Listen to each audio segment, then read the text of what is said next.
মির্জা ফখরুল ইসলাম আলমগীর কথা বলবেন। আমার মেয়ে খুব অবাক হয়ে যায় এবং বিএনপি মহাসচিব মির্জা ফখরুল ইসলাম আলমগীর ফোন করে আমার পরিবারকে সান্ত্বনা দেন, আশ্বস্ত করেন এবং বলেন যে বিষয় আমাদের অনিবার্য এবং ইনশাআল্লাহ খুব শীঘ্রই আমরা একটা মুক্ত স্বাধীন পরিবেশ খুঁজে পাব। আজকে আমাদের সেই আন্দোলনের অনুপ্রেরণা যিনি আমাদের কাছে এসেছেন, এখন বক্তব্য রাখার জন্য সুবিনয় অনুরোধ করছি জনাব মির্জা ফখরুল ইসলাম আলমগীর, বীর মুক্তিযোদ্ধা এবং মহাসচিব, বাংলাদেশ জাতীয়তাবাদী দল বিএনপি।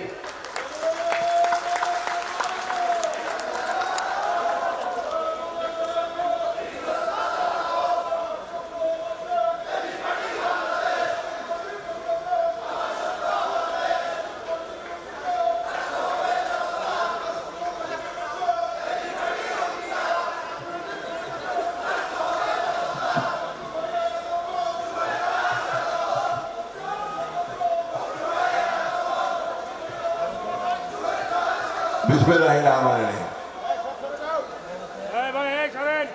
আমার বাংলাদেশ এবি পার্টির এই প্রথম জাতীয় সম্মেলনে যিনি প্রথম অধিবেশনের অধিকর্তা ছিলেন এবং আজকে সম্মেলনে উপস্থিত এবি পার্টির নেতৃবৃন্দ, সকল স্তরের কাউন্সিলরবৃন্দ এবং আজকে এখানে উপস্থিত আপনারা আমাদের বাংলাদেশের রাজনৈতিক দলগুলোর জাতীয় নেতৃবৃন্দ, আসসালামু আলাইকুম। মজিবুর রহমান মঞ্জুর সঙ্গে সঙ্গে আমিও কিছুটা আবেগে আক্রান্ত।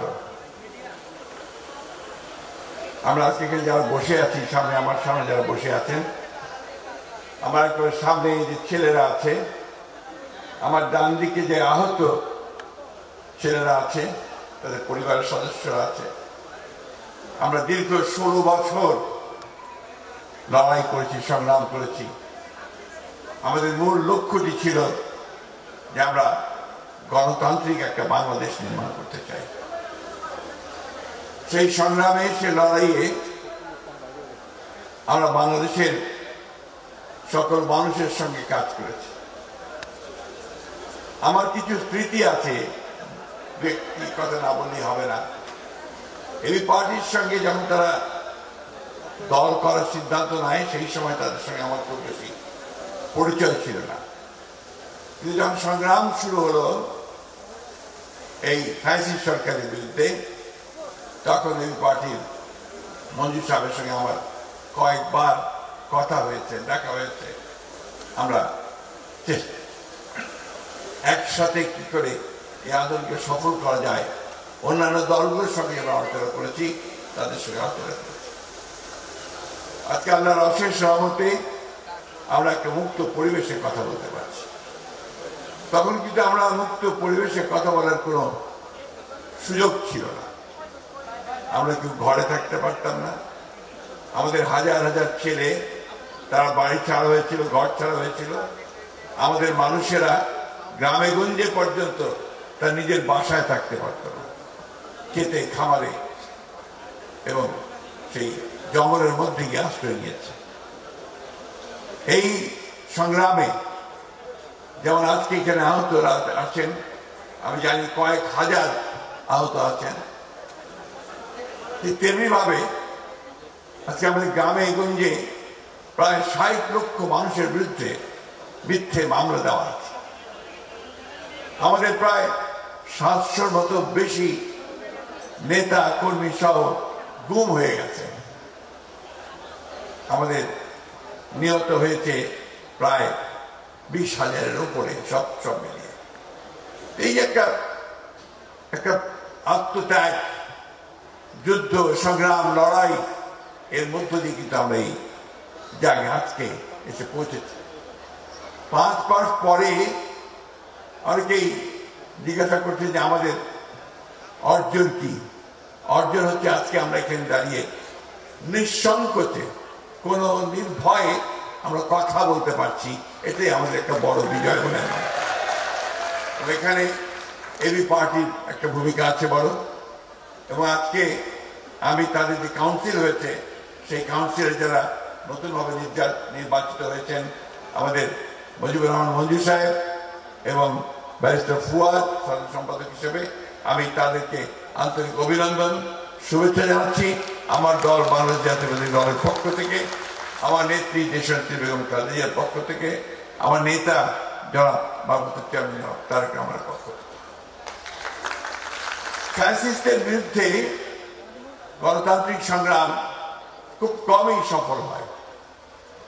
আমরা এই সশস্ত্র ফ্যাসিস্ট বাহিনীর বিরুদ্ধে, হাসিনার বিরুদ্ধে, তার সব বাহিনীর বিরুদ্ধে আমাদের ছেলেরা তাদের যে উত্তাল আন্দোলন, সেই আন্দোলনের মধ্য দিয়ে আমাদেরকে সেই সাফল্য এনে দিয়েছেন। আমি অতীতে বেশি যেতে চাই না, আমি শুধু এইটুকু বলতে চাই যে আমরা একটা ভয়াবহ দানবের হাত থেকে রক্ষা পেয়েছি।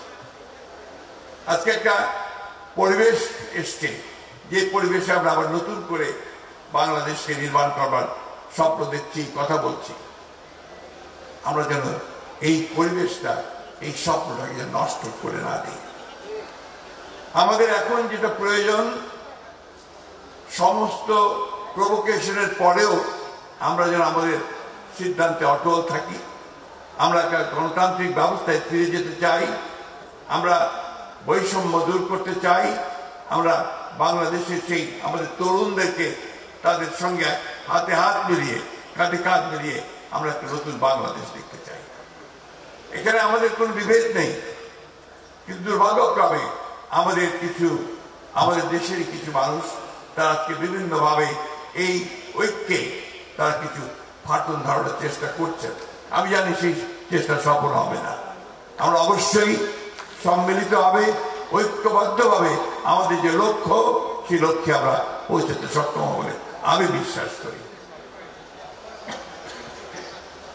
আমি খুব সুস্থ নই, আর সেই জন্য বেশি কথাও বলবো না, শুধু এইটুকু কথা বলে শেষ করতে চাই যে আজকে বাংলাদেশকে নতুন করে নির্মাণ করবার যে স্বপ্ন আমরা দেখছি, সেই স্বপ্নকে বাস্তবায়িত করতে হলে আমাদের কিন্তু একটু ধৈর্য ধরে করতে হবে, ধৈর্য ধরতে হবে, এবং হঠকারিতা করে, ভুল সিদ্ধান্ত নিয়ে, ভুল পদক্ষেপ করে আমরা যেন সেই সম্ভাবনাকে বিনষ্ট না করি, সেই বিষয়টা আমাদেরকে সবসময় লক্ষ্য রাখতে হবে। হ্যাঁ, দেশের অবস্থা অর্থনৈতিক দিক দিয়ে খুব ভালো নয়, রাজনৈতিক দিক দিয়ে ভঙ্গুর অবস্থা হয়ে আছে, একটা ভাসমান পরিস্থিতি আছে।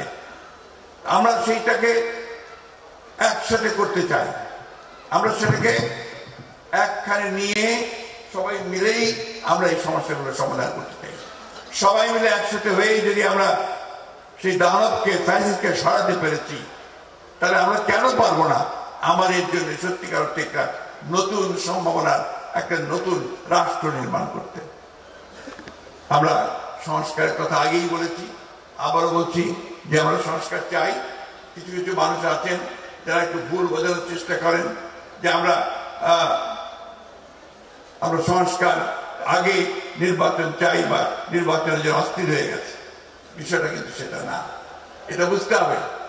আমরা যেটা বলছি যে নির্বাচনটা কেন দ্রুত চাই, এই কারণে দ্রুত চাই যে নির্বাচনটা হলে আমাদের যে শক্তি, সেই শক্তি আরো বাড়বে, যে সরকার থাকবে, পার্লামেন্ট থাকবে, অনেক বেশি শক্তিশালী হবে, আর যে সংকটগুলো সৃষ্টি হয়েছে সেই সংকটগুলো দূর হয়ে যাবে।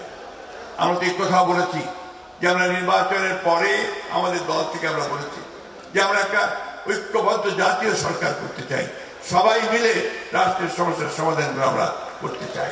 এটা আমাদের কথা। এখন যারা অন্যান্য দলে আছেন, যারা রাজনৈতিক দলগুলো আছেন, তারা অবশ্যই এটা ভাববেন, চিন্তা করবেন, এবং সেই হিসাবে তারা তাদের যে মতামত, সেই মতামত দেবেন।